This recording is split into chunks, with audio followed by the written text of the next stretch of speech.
जी, प्रशांत किशोर जी ने अभी तक जितना भी खुलासा किया है सबों का, तो सभी में सत्यता तो है ही, और बाकी तो जांच का विषय है, आगे क्या होगा मुझे। नमस्कार, आप देख रहे थे पटना फोरम। मैं हूं आपके साथ सत्यम। देखिए, जिस तरीके से जनसुराज के सूत्रधार प्रशांत किशोर लगातार बीजेपी नेताओं पे हमलावर हैं, इसको लेके हमने बीजेपी के पूर्व महिला मेंबर से हमने बात किया।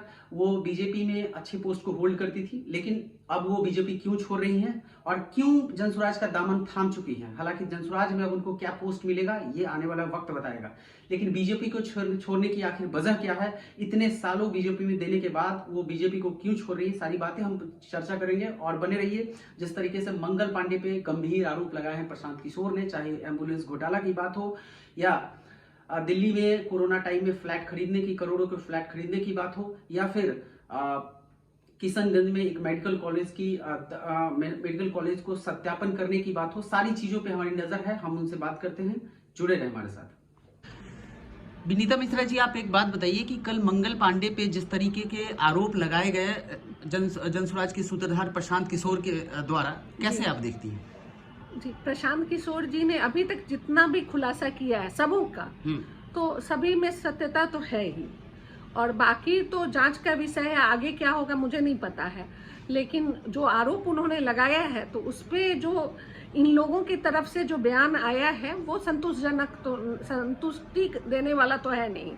तो इन लोगों को भी सामने आके, जिन पे भी आरोप लग रहा है, वो सामने आकर क्यों नहीं बता रहे हैं तथ्य अपना, तो कहीं ना कहीं कुछ तो गड़बड़ है। अच्छा, देखिए, दिलीप जायसवाल प्रदेश अध्यक्ष बिहार के बीजेपी के, उन पे आरोप लगाया, तो वो अभी तक कोई भी प्रेस ब्रीफ नहीं किए हैं। हाँ। रिटर्न के अलावा। हाँ। दूसरी बात है कि मंगल पांडे जी पे भी लगा, तो वो भी कल एक मतलब रिटर्न ही मतलब मीडिया को ये भेज दिए, ठीक है, एक लिखित भेज दिए। हाँ। कि और मंगल पांडे ने 3 पॉइंट बोला कि हमारे पिताजी ने जो दिलीप जायसवाल से पैसा लिया था वो 4.5 साल पहले ही चेक के थ्रू लिया था और चेक के थ्रू ही रिटर्न चला गया। दूसरा पॉइंट उन्होंने ये बोला कि एम्बुलेंस के मामले में मामला न्यायालय में लंबित है। और तीसरा उन्होंने बोला कि हो गया। और तीसरा उनपे जो आरोप लगा कि किशनगंज में तथाकथित जो मेडिकल कॉलेज है, उसकी मान्यता में स्वास्थ्य विभाग का कोई रोल नहीं है। तो ये चीज मंगल पांडे को क्लियर तौर पे प्रेस ब्रीफ नहीं करना चाहिए था, प्रेस कॉन्फ्रेंस करके? बिल्कुल करना चाहिए था। वो जैसे बोल रहे हैं और बीजेपी के जो प्रवक्ता हैं उनकी बातों को जिस तरह रख रहे हैं वो नहीं। अगर सही में अगर जो भी उनकी सच्चाई है तो उनको प्रेस वार्ता तो जरूर करनी चाहिए थी और इमीडिएट करनी चाहिए थी। तो ये जो सबूत दे रहे हैं ये लोग बहुत संतुष्ट तो नहीं कर रहा है आम आदमी को, और ये सही बात है। मैंने करीब से देखा है। आप बीजेपी में पहले थी ना मैम? जी, मैं बीजेपी में रही हूँ और मैंने 26 साल दिया है बीजेपी को। क्या कारण रहा कि आप फिर जनसुराज में आ गई? जी, सबसे बड़ा तो मुद्दा रहा कि एक तो राजद कल्चर के लोग आ गए, काफी लोग आ गए भाजपा में, और वो भाजपा का जो आप कहिए चाल चरित्र और चेहरा वो बदल गया। अच्छा। आज के डेट में।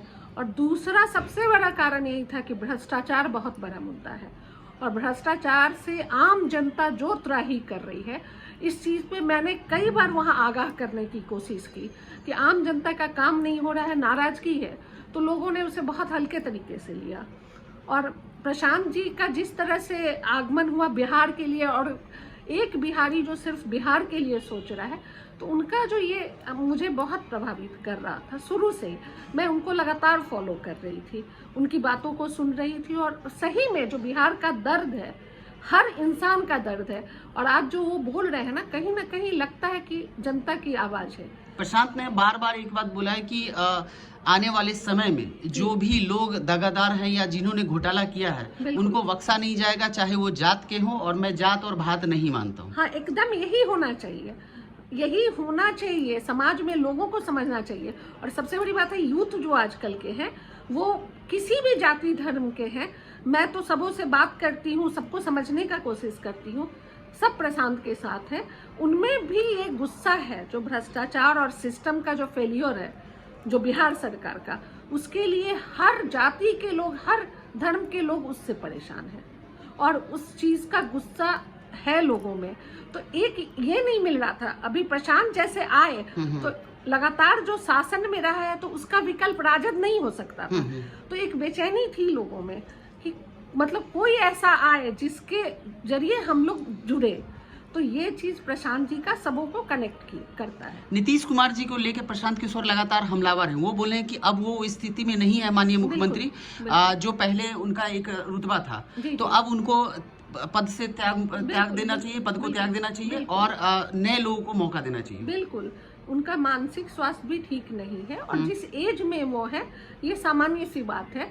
तो सत्ता के लिए कोई इतना कैसे गिर सकता है? मुझे लगता है जो उनके इर्द गिर्द लोग हैं वो नीतीश जी को मिसगाइड कर रहे हैं और वो अपनी सोच से नहीं है। नहीं तो नीतीश कुमार जो 2005 वाले नीतीश कुमार थे वो आज रहते तो कम से कम इतना भ्रष्टाचार तो नहीं होता।